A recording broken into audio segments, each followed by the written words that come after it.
He took aim at Canada, once again resurfacing the 51st state comments, saying that if Canada wants to join the Golden Dome protect missile defense system, they should just join the U.S. And Donald Trump back on his 51st state talk. The U.S. president resurrecting his comments today while talking about his so-called Golden Dome missile defense plans. Never. But these are not idle threats. President Trump is trying to break us so that America can own us. That will never ever happen.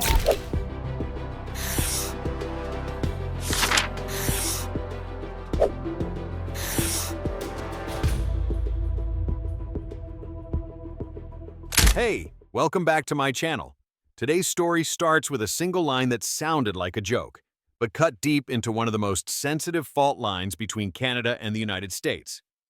Donald Trump stood before his audience and declared that Canada was nothing more than America's 51st state. On the surface, it was just bluster. But then came the twist. He tied that remark to defense, saying that if Canada truly wanted in on America's new Golden Dome missile shield, it could simply join the United States outright. Suddenly, what began as rhetoric turned into a direct challenge to Canada's sovereignty. And the pushback came fast. Ontario Premier Doug Ford fired back. "We negotiate from strength, not from weakness." His words weren't chosen lightly. Not long ago, Ontario had tested its power by slapping a 25% surcharge on electricity exports flowing into New York, Michigan, and Minnesota, a reminder that energy itself could become a bargaining chip. Other provinces echoed the same frustration, calling the latest round of U.S. tariffs completely unacceptable, and that's where the story takes a turn. What looked like a passing insult has now opened a bigger question. Is Canada trapped in an unequal relationship, or is this the moment it proves it can stand on its own? Before we dive in, tap that like button. It tells YouTube this content matters. And here's where the story gets even more interesting. Canada didn't just answer Trump's words with outrage, it reached for something far sharper: tariffs. Ottawa had been here before, and it knew the playbook.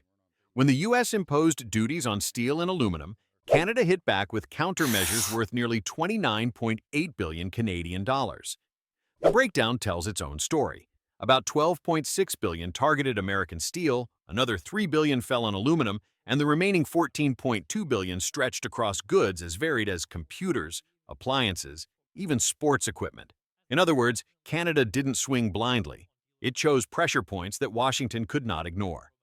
Prime Minister Mark Carney went further, warning that American vehicles breaching USMCA rules would face a 25% tariff.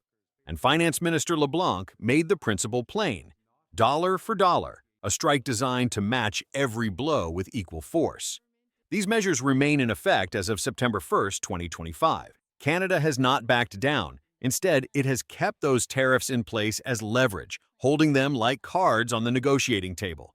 The message is clear. Canada may be smaller, but it's not playing passively. If you've made it this far, consider subscribing. It's how we keep uncovering what others won't say. But tariffs are only half the story. What unsettles businesses even more is not the size of the duties themselves. It's the unpredictability behind them.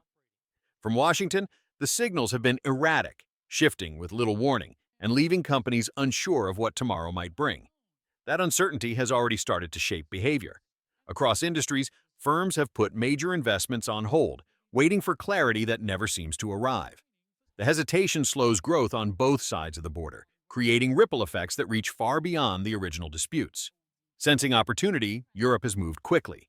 The EU accelerated trade talks with Canada, Japan, and South Korea, hoping to reduce its dependence on U.S. markets and to anchor its supply chains in more stable partnerships. In this climate, unpredictability is as damaging as any tariff rate. Prime Minister Mark Carney has responded by laying out a strategy that openly acknowledges the shift. Canada must redirect its trade flows away from the United States and toward freer, more reliable arenas. His three pillars are clear: greater internal unity, increased defense spending to shoulder more responsibility, and stronger integration with Europe. Uncertainty from Washington, in effect, has become a catalyst for Canada to redraw its economic map. And while uncertainty from Washington has cast doubt over supply chains, Canada has leaned on a card that is harder to disrupt: its energy advantage. At the very moment the U.S. has been raising barriers, Canada has been opening doors, finding new buyers far beyond North America. In 2024, propane exports climbed to nearly 218,300 barrels per day, a 9.2% increase, making Canada the second largest supplier to both Japan and South Korea. The momentum continued into 2025, when Malaysia's Petronas shipped the first cargo of liquefied natural gas from Kitimat, British Columbia, directly to Japan. For Asia, the math is simple. LNG from Canada's west coast arrives in about 10 days, nearly twice as fast as shipments routed through the Panama Canal from the United States. But it isn't only about fuel. Canada and Japan had already signed a memorandum of understanding back in 2023 to secure a reliable supply chain for electric vehicle batteries. That partnership shows how energy flows can evolve into something larger, a foundation for industrial cooperation in next-generation technologies. From hydrocarbons to clean power to critical minerals, Canada is beginning to turn its geography and infrastructure into geopolitical leverage, an edge that grows sharper as trading partners look for stability in an uncertain world. Energy may be Canada's most obvious strength, but it is not the only pillar of resilience. When Washington raises barriers, Ottawa has quietly diversified, spreading its exports across Asia and Europe rather than relying on a single market. The contrast is clear in forestry. Canada remains the largest supplier of lumber to the United States, yet tariffs of 10% on softwood and 25% on upholstered wood products have cut into margins. Rather than retreat, Canadian producers have turned outward. In 2023, grain exports to China reached $1.5 billion, while seafood sales climbed to $1.05 billion, a 7.6% increase over the previous year. By May 2025, Canada's exports outside the U.S. totaled roughly $20 billion, compared with $41 billion heading south of the border. And the balance is shifting quickly. The share of exports bound for the U.S. has fallen from 76% to just 68% in a single year. That drop signals more than a short-term adjustment. It reflects a deliberate effort to cultivate new customers. Processed foods, specialty metals, and even pharmaceuticals are now finding their way into European and Asian markets. Piece by piece, Canada is reshaping its export profile, reducing exposure to U.S. tariffs while positioning itself as a stable supplier in regions that prize reliability. The paradox is hard to miss. U.S. protectionism, designed to secure advantages at home, has instead created a vacuum that others are quick to fill, and Canada has emerged as one of the most visible beneficiaries. Every new tariff, rather than strengthening America's grip, has nudged its partners to explore alternatives, and in those openings, Ottawa has found room to maneuver. For many governments, the central concern lies less in the actual tariff rates and more in the uncertainty surrounding them.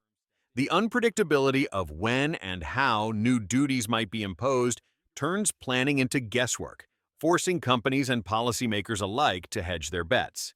That uncertainty makes trade with the United States feel like a gamble, while Canada, by contrast, offers something closer to consistency. Japan, South Korea, and the European Union increasingly view Ottawa not just as a supplier, but as a stabilizing force in their supply chains, a partner less likely to convert commerce into a weapon. The payoff has been tangible, new investments flowing into Canadian sectors that stand at the frontier of growth, from battery technology and renewable energy to critical mineral extraction and advanced manufacturing.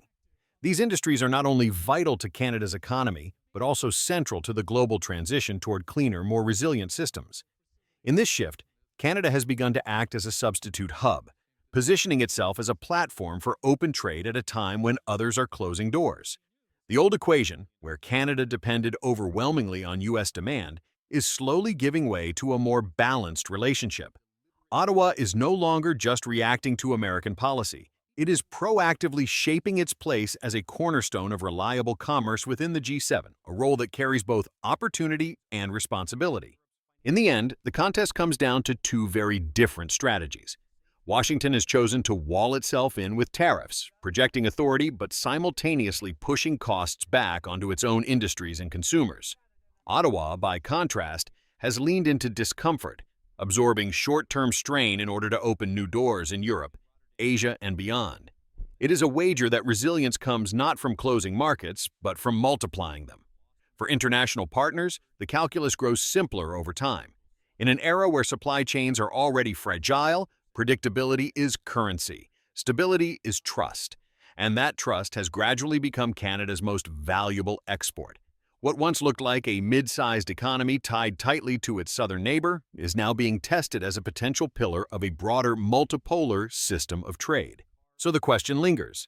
As the next 10 years unfold, will Canada finally step out of America's shadow and claim a role as a central, trusted partner on the global stage?